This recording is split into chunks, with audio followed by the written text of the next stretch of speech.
दोबारा, रे संगी नर तन कहाँ पावे ते दोबारा।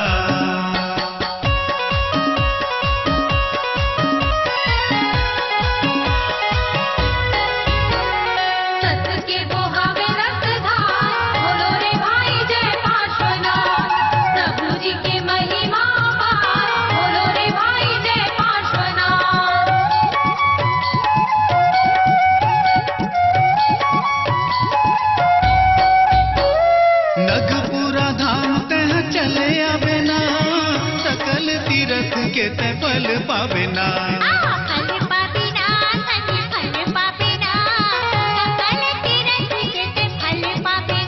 हाँ नगपुरा धाम तह चले आवे ना, सकल तीरथ के ते फल पावे ना।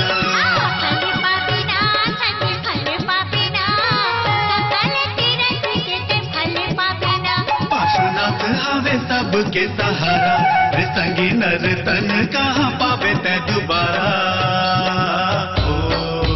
बार बार नहीं मिले मनुज अवतारा हो, पार्श्वनाथ जप ले प्रभु नाम जप ले, नर तन कहाँ पावे ते दोबारा, रे संगी नर तन कहाँ पावे ते दोबारा।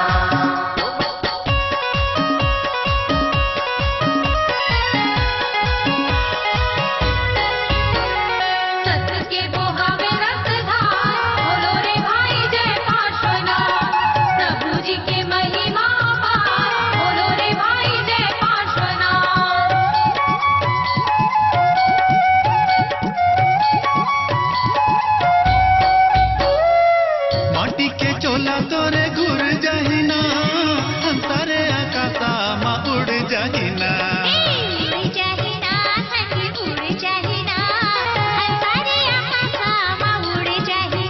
हाँ माटी के चोला तोरे घुर जाहिना, अंतरे आकाशा मा उड़ जाहिना।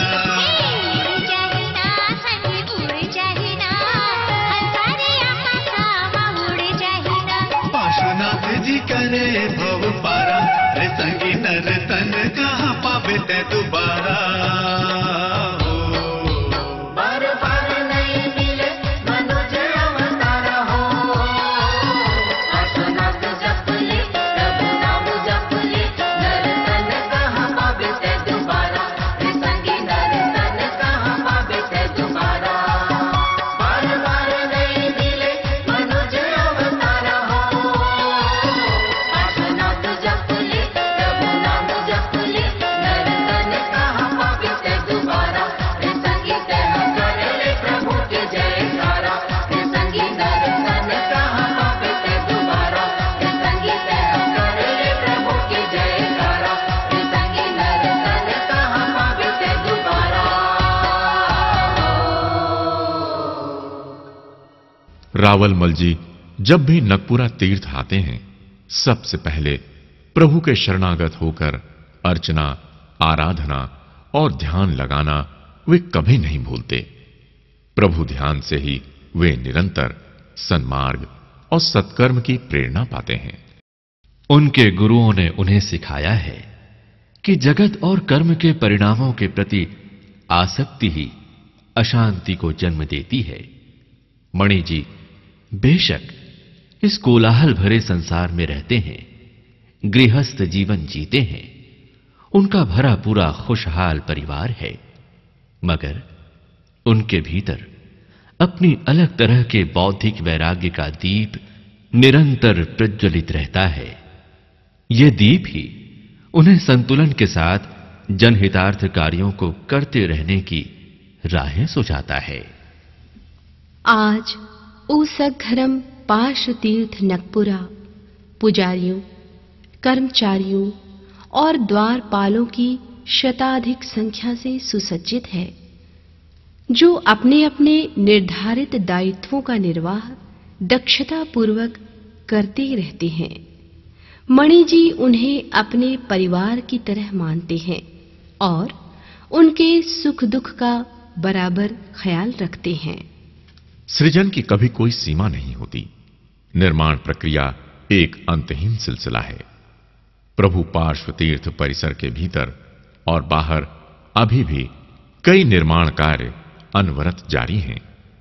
सचिव संतोष यादव के साथ अन्य सहयोगी साथियों को लेकर मणि जी निर्माण कार्यों की सतत निगरानी करते रहते हैं और उन्हें प्रगति विषयक आवश्यक निर्देश भी देते रहते हैं। कुछ किए बिना किसी की जय जयकार नहीं होती और कोशिश करने वालों की कभी हार नहीं होती।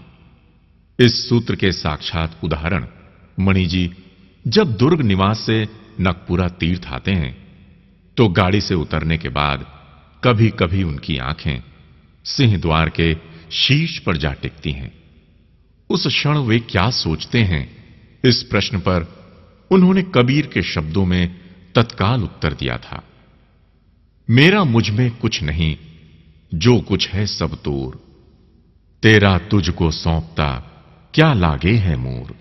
इस विराट सृजन केंद्र प्रभु पार्श्वनाथ के प्रति इससे श्रेष्ठ समर्पण भाव और क्या हो सकता है। मैं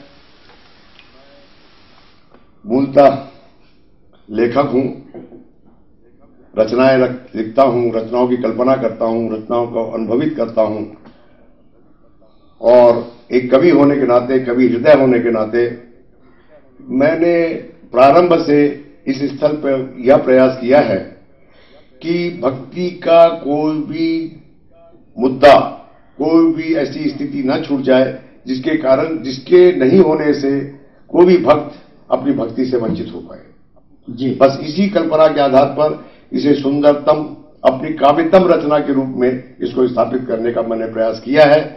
कितना सफल होऊंगा, कितना सार्थक हुआ हूं, ये तो आने वाला समय और हमारे भक्तों की चाहना ही बताएगी कि मैं क्या उनके योग्य बन सका हूं, मेरा प्रयास उनके योग्य, हमारे साथियों का प्रयास उनके योग्य बन सका है या नहीं। दुख हरण उसग हरण, हे पार्श्व प्रभु तुमको नमन, भवतरण मंगल करण, हे वामानंदन